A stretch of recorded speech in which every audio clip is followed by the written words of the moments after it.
O Flamengo perdeu para o Santos na Vila Belmiro e só se fala que Neymar decidiu a partida. Isso é uma obviedade, mas por trás disso, no pano de fundo, tem muita coisa para a gente analisar nessa partida. Foi um encontro entre dois grandes técnicos. O Felipe, que na minha opinião é o melhor técnico do país, e o Kleber Xavier, que é um técnico iniciante na teoria, mas que tem uma experiência absurda, entende muito de futebol, Copas do Mundo no plural, e fez uma grande jornada. A gente teve um encontro em que pode compreender os muitos acertos de um técnico e os muitos erros de outro. A gente vai comentar bastante sobre isso. Falando sobre tática, sem tatiquês!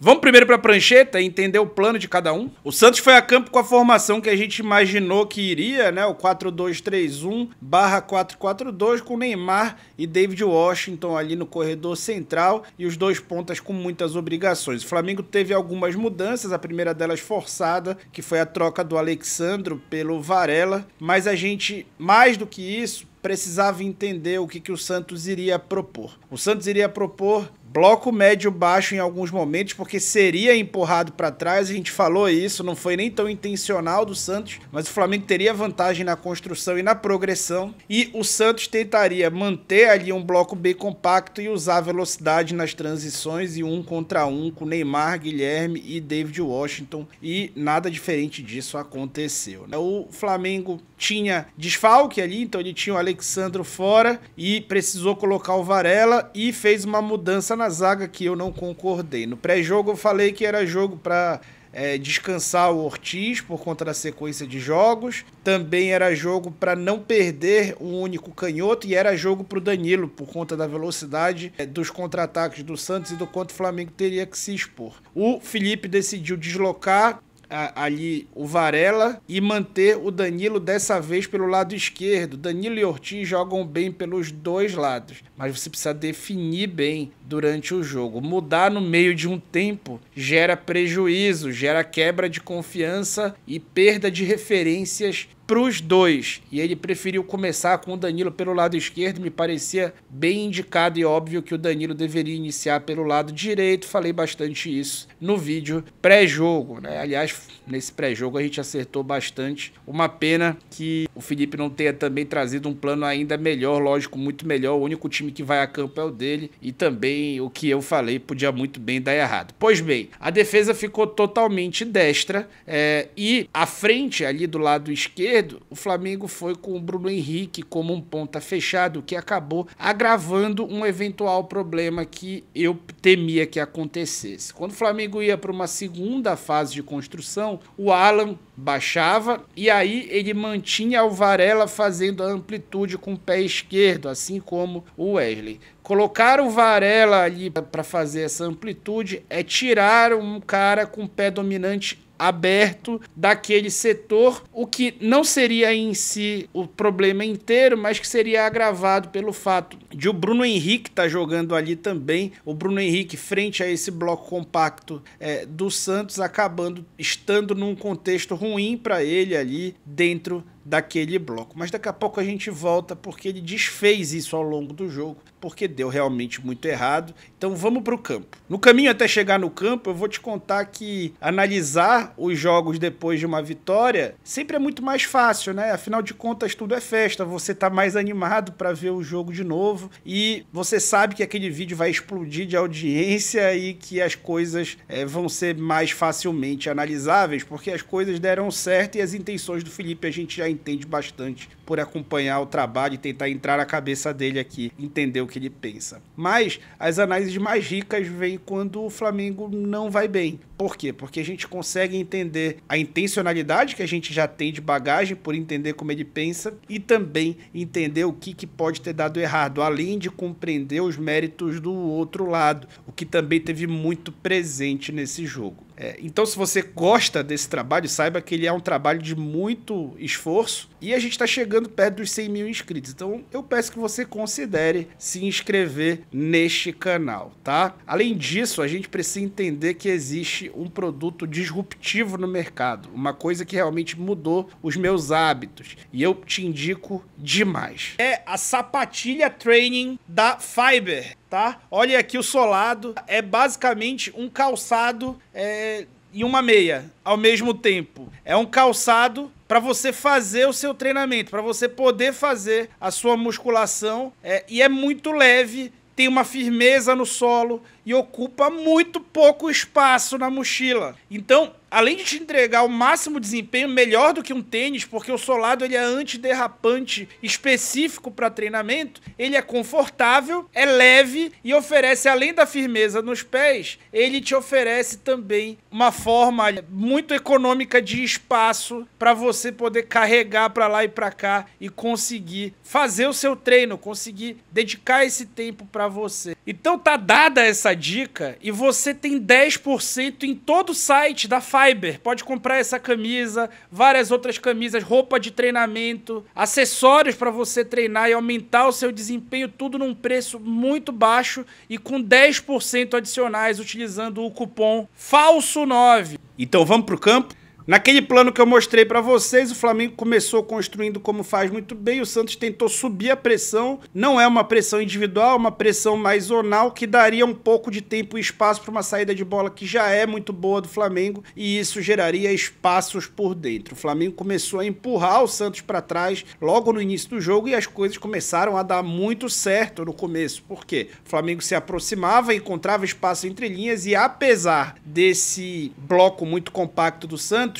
ao fazer com que o plano deles naquele momento inicial desse errado, o emocional do jogo ficava pro lado do Flamengo, que conseguia também com muita confiança, porque estava conseguindo construir e estava conseguindo progredir. O jogo tem 3 fases, tá? Construção, progressão, finalização, tá? O Flamengo foi muito bem na construção e na progressão o jogo inteiro, ou grande parte do jogo. E na finalização ele foi muito mal, de fio a pavio ali desde o início da partida. Então o espaço estava muito claro aonde o Santos concederia. O Santos concederia espaço pelos 2 corredores, mas o Flamengo pensava em colocar jogadores abertos por esses corredores para tentar induzir espaços por dentro, abrir um pouco essa defesa do Santos para que os passes por dentro começassem a entrar, e eles começaram o jogo entrando, né? Mas o Santos se protegendo muito bem contra eles, tá? Qual que era a estratégia do Kleber Xavier para se proteger desse jogo por dentro do Flamengo? Primeiro, empurrar a linha defensiva para cima, embora o time tivesse compacto, se preocupar para não baixar muito esse bloco, e mais do que isso,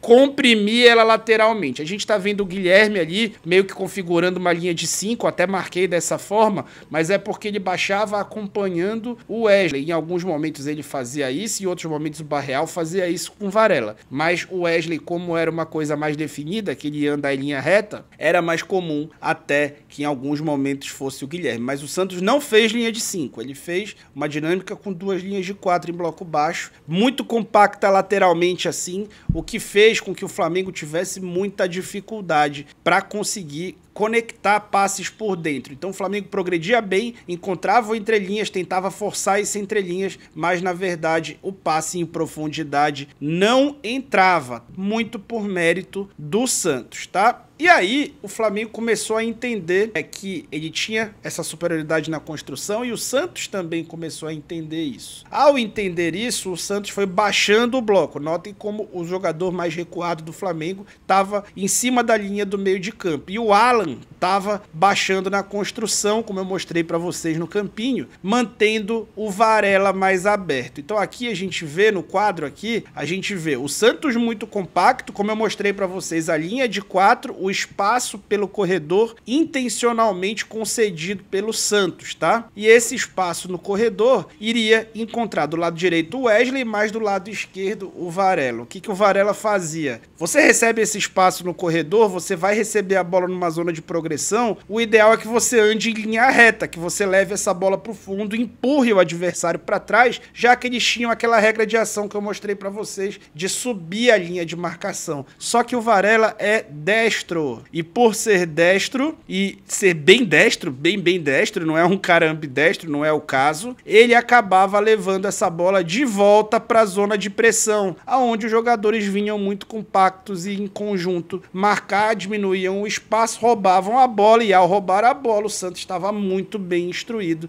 para colocar essa bola onde? Naquela zona que eu mostrei para vocês, a zona Neymar-Guilherme ou a zona Guilherme-Neymar, que tinham uma ajuda muito positiva nessa partida do lateral esquerdo Souza, que jogou muito bem, é um garoto. Mais um, né? A água de lá de Santos é boa. E ali, com esse espaço, esse Santos começou a assustar um pouco nas transições. Mas o Flamengo se comportou bem, especialmente porque o Wesley tem uma capacidade física incrível de recuperar o espaço às costas e controlou várias vezes correndo para trás com uma disponibilidade física incrível, conseguiu controlar o adversário, tá? O Santos tentava sair jogando, tentava construir, o Flamengo recuperava bem a bola e o jogo foi ficando todo nos pés do Flamengo, mas o controle do jogo não necessariamente vinha junto com a posse de bola. O Flamengo, quando recebia, tentava acelerar, porque essa seria a sua única chance, mas o Santos já estava vacinado, que acelerar esse jogo para trocação daqueles primeiros 5, 6 minutos não seria bom negócio. Mantinha a linha de 4 ali, totalmente construída o tempo inteiro, e o Flamengo pecava em não ocupar essa linha de 4 e não colocar entre esse camisa 14 e esse camisa 3, que são os dois zagueiros do Santos, e não colocar um jogador que a gente chama de jogador âncora, um pivô. Por isso eu sugeri que o Juninho iniciasse essa partida na análise pré-jogo. E aí, esse Flamengo acabou não tendo profundidade, e ao não ter profundidade, ele não finalizava as jogadas que construía e progredia. Então, em construção, muito bem, em progressão, muito bem, e em finalização, 0 do 0. O time que praticamente foi inofensivo em termos de contundir o adversário, e quando você não contunde, o adversário vai ganhando confiança, aquela linha defensiva que normalmente já teria que jogar um pouquinho mais alta, tinha mais confiança em subir, os caras que já se compactavam lateralmente entendiam que o Varela não ia gerar perigo nenhum, então eles já deixavam mesmo o Varela pra lá, e isso prejudicava o contexto do resto do time inteiro. Aqui a gente via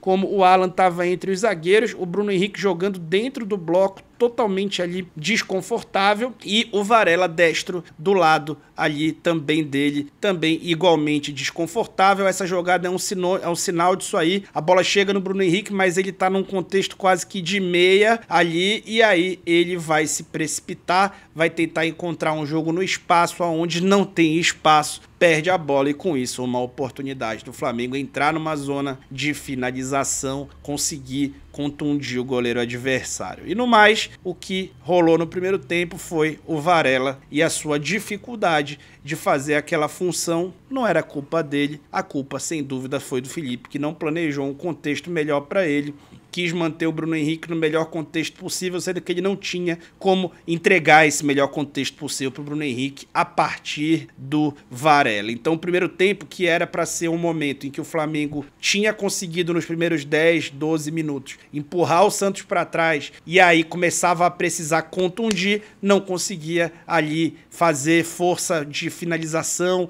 tentar às vezes do jeito errado, chutar, conseguir escanteios, conseguir machucar os caras, não machucava os caras, e aí o primeiro tempo passou de passagem, e com ele a oportunidade do Flamengo talvez ganhar o jogo. Com isso o Santos já vinha crescendo, e mesmo sem bola, crescendo na proposta, porque quando você tem um time técnico, como é o time do Santos, que tem jogadores técnicos além do Neymar, quando você tem um time assim, que vai precisar jogar sem bola dentro de casa, esse time precisa estar muito bem comprado na ideia. E quando o adversário não te machuca no primeiro tempo e a tua proposta é defensiva, você vai cada vez mais ser comprado na ideia, tá? Segundo tempo veio com uma mudança óbvia, que era uma coisa que já devia ter vindo do vestiário no início início do jogo. O Varela agora não mais fazendo a amplitude e ele colocando um canhoto ali, no caso, o Luiz Araújo. E isso trouxe contexto. Isso obviamente melhorou o contexto do time. A gente tinha sugerido que fosse assim desde o início. Quem viu o vídeo pré-jogo sabe disso. E aí, com isso, o que ele fazia? Ele conseguia abrir aquela defesa que estava muito compacta lateralmente. Esses caras tinham um outro contexto. A bola, quando chegava ali, gerava realmente ameaça. Tinha o pé esquerdo. Ele abria a defesa do Santos e aí o Flamengo tinha o contexto de gerar a tabela, atacar a profundidade e espaçar os zagueiros. Lembra do que eu falei? Ocupa ali aquele meio, espaça os zagueiros e com esse espaço, com esse lateral se deslocando, o zagueiro tendo que compensar, o Arrascaeta com uma jogada de gênio ali, um calcanhar pro Plata, quase gerou uma chance de gol. Na verdade, gerou uma chance de gol que o Plata acabou não conseguindo cavar certinho. O goleiro do Santos também foi muito bem na partida, né? Fez pelo menos 3 intervenções bem boas, mesmo com o volume do Flamengo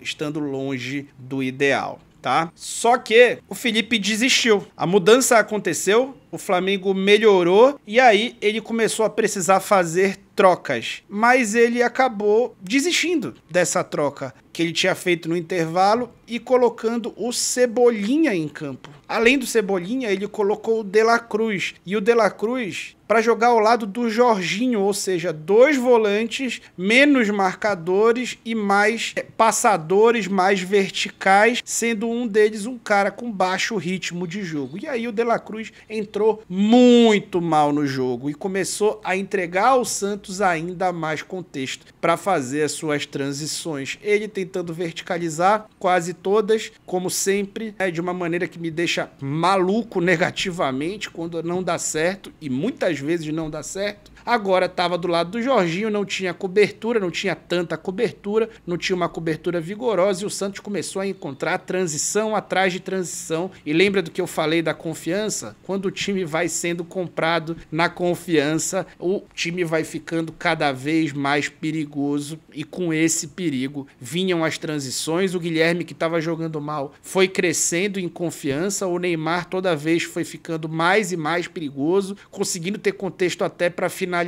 E é claro que isso em algum momento seria punido, tá? Foi punido com um jogador que começou muito bem o jogo, mas que já não deveria mais estar em campo àquela altura. O Arrascaeta já apresentava sinais de desgaste e o Flamengo foi fazer, por exemplo, um gol no São Paulo no final da última partida, quando ele foi para o 4-2-4 usando o Plata ao lado ali do Bruno Henrique, depois ao lado do Wallace, e ali o Arrascaeta foi querer sair jogando, limpar a jogada, tinha muito espaço, ele tinha 2 opções de passe, mas o Guilherme leu muito bem a jogada e ele perdeu a bola no pior momento possível, que é o momento que o Flamengo já vinha perdendo bola desde que o De La Cruz entrou. Perdeu bola no momento de progredir, na fase de progressão que você vinha executando tão bem. O Arrascaeta perdeu essa bola e perdeu a bola para o Guilherme, o que é pior. Por quê? Porque o Wesley estava progredindo e ele era o encaixe natural do Guilherme, atacando e defendendo. E aí o que acontecia? Espaço às costas do Wesley. O Danilo tendo que correr atrás dele ali no final do jogo. O Neymar já ali no centro da área. Por quê? Porque o Kleber Xavier foi adaptando o time ao Neymar, tal qual o Scaloni fazia com a Argentina do Messi na Copa, né? Foi colocando, não, agora não tá mais dando pra ele aqui no meio, precisa de intensidade, colocou o bom tempo, foi muito feliz o Kleber, colocou o Neymar ali pra jogar entre os zagueiros, o Danilo teve que ir, só que não foi tanto, né, digamos assim. O Wesley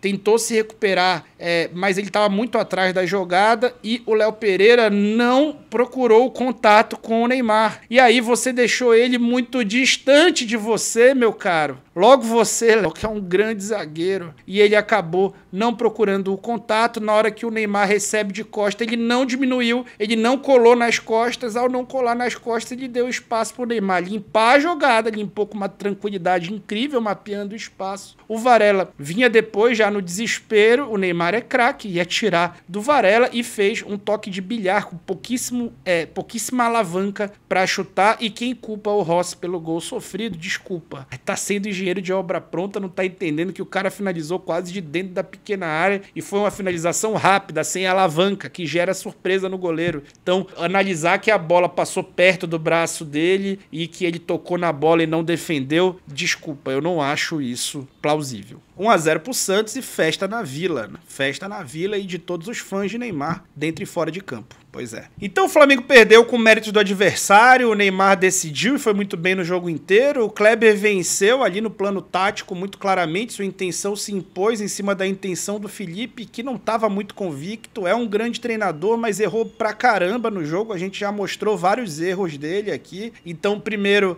ter tirado o canhoto da zaga no início, sendo que você não tinha o lateral canhoto. Depois, mais importante do que isso, usando o Varela na amplitude num jogo que o adversário fecharia o meio, como nós avisamos, mantendo o Bruno Henrique como ponta fechado, mesmo com o lateral sendo destro ali, se entregando e não aceitando os espaços em que o jogo impunha, o jogo oferecia aos corredores, era hora de aceitar. Depois colocando o Cebolinha, que é uma coisa que eu nunca vou entender, nem que ele dê a melhor justificativa do mundo, porque especialmente o contexto era um contexto de duelo, era um contexto de jogo físico, e você colocar o atacante que mais perde duelos, o pior duelador e duelos ofensivos do país entre os atacantes que jogam pelo lado, realmente não te ajudaria. Isso não é hate no Cebolinha, isso é dado, análise de dados, eu já mostrei pra vocês aqui em outros vídeos, o pessoal que acompanha o canal já sabe do que eu tô falando e eu tô só repetindo aqui, não esperei um momento bom pra repetir não. Mas o erro que o Felipe não cometeu e que ele tem sido cobrado é sobre o Pedro. Esse erro é do Pedro, é preciso ter cultura de autorresponsabilização. Em inglês o pessoal chama isso de accountability. Cara, cada um dentro de uma organização tem a sua responsabilidade. A do Pedro era treinar, se esforçar e estar à disposição. Se ele tivesse à disposição, ele teria sido muito útil. Faltou um jogador âncora para o segundo tempo especialmente. De início, eu acho que o Felipe errou, tinha que ter entrado com o Juninho, por exemplo, ou então no mínimo tinha que ter entrado mais cedo. E o Cebolinha não pode entrar na frente do Wallace nunca. O Wallace também sabe fazer a ponta esquerda, aliás, essa é a sua primeira posição ali da base, embora eu goste mais dele jogando como tem entrado ali ofensivamente. Tinha muita coisa que o Felipe podia fazer de certo e ele acabou tomando todas as decisões erradas e é fácil pra caramba pra mim falar que errou, afinal de contas ele perdeu. Tudo isso faz parte do futebol, só erra quem tenta e só o técnico pode errar e acertar. A gente aqui fala do que poderia e o Flamengo poderia muito mais. Agora é esperar a próxima rodada sem fazer um baita araquiri. Afinal de contas, o Flamengo continua na liderança, pelo menos até segunda ordem, e mesmo que o Cruzeiro ultrapasse logo mais contra o Fluminense, o fará com uma rodada a mais de jogo ocorrido. O jogo a menos do Flamengo é contra o Sport, que só tem 2 pontos no campeonato. Então, muita calma nessa hora, que a temporada ainda é muito promissora. Mas o Flamengo tem que contratar, José Boto. E vamos com pressa nisso aí.